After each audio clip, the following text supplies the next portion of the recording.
Guys, আমি কোয়েল চলে এসেছি আবার একটা নিউ ভিডিও নিয়ে তোমাদের সাথে। আজকে অনেক কটা দিন পর আমি তোমাদের সাথে আবারও ভিডিও শেয়ার করছি। তোমরা অনেকেই জানো যে আমার বর কাজে চলে গেছে, যে কারণে আমি চলে এসেছিলাম শ্বশুরবাড়িতে।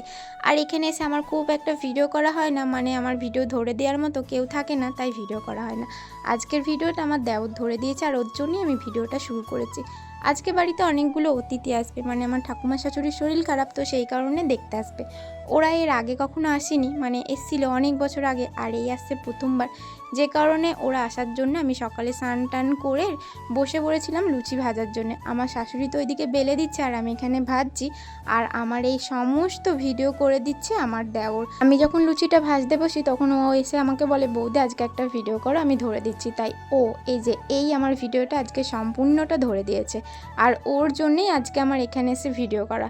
তার উপর আমি ভেবেছিলাম যে একেবারে চলে যাব আবারও বাড়ি, তো সেখানে গিয়েই ভিডিও শুরু করব, কিন্তু মন মেজাজ ভালো ছিল না, তাই এখানে কোনো ভিডিও হয়নি। যদিও এই ভিডিওটা আমার অনেক দিনকার, তো আমি তোমাদেরকে এসে এই ভিডিওটা এডিট করছি আমার বাবার বাড়িতে। আর এখন তো আমার লুচি ভাজা হয়ে গেছিলো, তাই একটু হাওয়া খেতে বেরোলাম। কেন জানো তো, বাইরে প্রচণ্ড হারে মেঘ করেছিল, যে কারণে মেঘটা দেখার জন্যই বেরিয়ে পড়েছিলাম।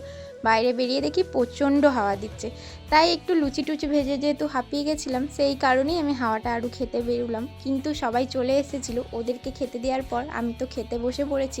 বাড়ির প্রত্যেকটা মেম্বারকে আমি খেতে দেওয়ার পরপরই আমি এখানে বসে পড়েছিলাম খেতে। আর খেতে বসেও আমার না শান্তি নেই, কেন জানো তো, বাইরে যেহেতু মেঘ করেছে, তোমাদের আগেই দেখালাম, তাই বাইরে আমার প্রচুর জিনিসপত্র মেলা ছিল, সেগুলো একবার করে দেখছি। তার কিছুক্ষণ পরেই শুরু হয়ে গেছিলো বৃষ্টি, তাই আমি খাবারের প্লেটটা নিয়ে বাইরে চলে এসেছিলাম জামা কাপড়গুলো তুলতে। কিন্তু এসে দেখলাম জামা কাপড়গুলো সবই ভিজে গেছে, তাই আর না তুলে ঘরে চলে গেলাম। আর মামনি তো ভিজে ভিজে জল আনতে যাচ্ছে। এদিকে আমার খাওয়াও হয়ে গেছিলো, আমি এখানে বসে বসে একটু রেস্ট নিচ্ছিলাম। আর জানো তো, আমি না লুচি টুচি খেয়ে সহ্য করতে পারি না, মানে আমার প্রচণ্ড হারে গ্যাস হয়ে যায়, মাথা ঘোরে, মানে লুচি খেলেই মাথা ঘোরে। যে কারণে আমি আর আজকে কোনো কাজই করতে পারিনি, মাথা ঘোরার কারণে চুপ করে শুয়ে পড়েছিলাম। আর ঘুম থেকে উঠে দেখি এখানে সবার খাওয়া দাওয়া হয়ে গেছে। খাওয়া দাওয়া হয়ে গেছে বলতে ওদেরকে বলেছিলাম খেয়ে দিয়ে শুয়ে পড়তে, কারণ আমি আর খাবো না, সেই পরে ইচ্ছা হলে খাবো। কিন্তু মামনি ঘুমাচ্ছিল বলে আমি ক্যামেরাটা অন করে বলি, মামনি তোমার ছেলে ভিডিও কলে ফোন করেছে, কথা বলো। মামনি তো উঠে দেখে যে না, আমরা ইয়ার্কি মারছি। তো অনেক কষ্ট করে হলেও মামনিকে তুলতে পারি না, তাই চলে গেলাম আবার টমিকে দেখতে। টমি তো বাইরে গেছিলো, মানে ও বাবা থাকলেই বাইরে ছাড়া থাকে, আর বাবা না থাকলে আমরা ওকে বেঁধেই রাখি, কারণ ও না খুবই দুষ্টু। তো ওদিক থেকে এসে এদিকে আসলো, আর আমি যখন ওকে ডাকছি আসতে না বলে আমাদের পুচু শোনা চলে গেল টমিকে ডাকতে। আর ওর পোস্টগুলো দেখো, মনে হচ্ছে আমি যেন ওর ছবি তুলছি। তো যাই হোক, ওকে অনেকক্ষণ ডাকার পরও চলে এলো, আর আমি ঘরে এসে শুয়ে পড়েছি। আমার না দুদিন ধরে কথা হচ্ছিল যে আমি এখন যেই ট্রেন্ডিংয়ের আটা ময়দার ভিডিওটা, মানে পাউডার দিয়ে যে বালিশের ওপরে ভিডিওটা হয়, ওটা করব।